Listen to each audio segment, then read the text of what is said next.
Bir narsist nəyi bacarmır? Üzr istəməyi bacarmır. Deyəlim ki, bir konflikt yaşandı.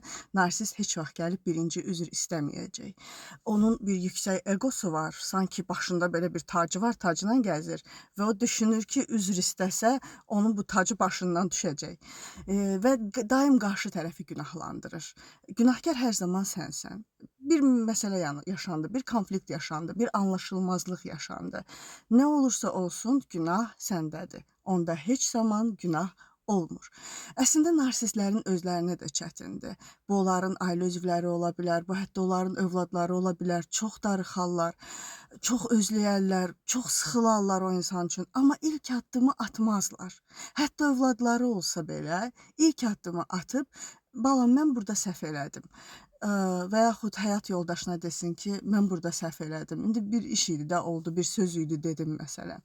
Bunu onlar eləyə bilmirlər. Onlar hər zaman gözləyirlər ki, qarşı tərəf gəlib onlardan üzr istəsin və elə bir şərait yaradırlar ki, lap darıxsalar, lap artıq qala bilməsələr, elə bir şərait yaradırlar ki, o şəraitdə bir yüngülvari barışıq olsun və sonra kontakta keçə bilsinlər.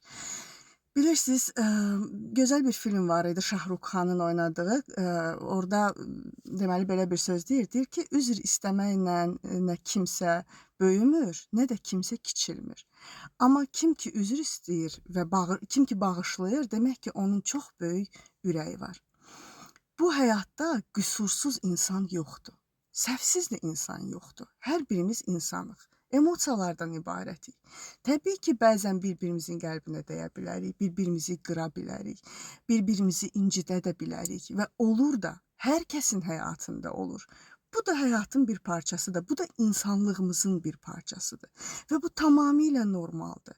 Burada kin saxlamaq, burada küsülü qalmaq, burada özünü yüksək bir şey kimi təsəvvür eləmək, münasibətlərdə soyuqluq yaratmaq, bir-birindən uzaqlaşmaq sizə nə verir?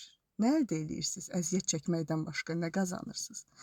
Və unutmayın ki, dəyərli narsistlər, əgər siz belə bir şey eləyirsinizsə, bu şeytanın xüsusiyyətidir. Baxın, Adəm də günah elədi, şeytan da günah elədi. Adəm dedi ki, ya Rəbbi bağışla, mən günahkaram, mən zalımlardan oldum. Şeytan nə dedi? Şeytan Allaha günahlandırdı. Dedi ki, sən elədin. İndi mən də sənin düz yolun üstündə oturub insanları yoldan çıxardacağam və sən çoxsunun sənə şükr etmədiyini görəcəksən. Hətta Allaha sübut eləməyə çalışdı ki, mən də sənə göstərəcəm ki, mən haqlı idim bu məsələdə. Yəni, narsistlik, özünü daim haqlı bilmək, qarşı tərəfi günahlandırmaq, bu şeytanın xüsusiyyətidir. Və beləliklə şeytan kənarlaşdırıldı, Adəm isə bağışlandı. Çünki üzr istəyəni bağışlayırlar, inad eləyəni yox.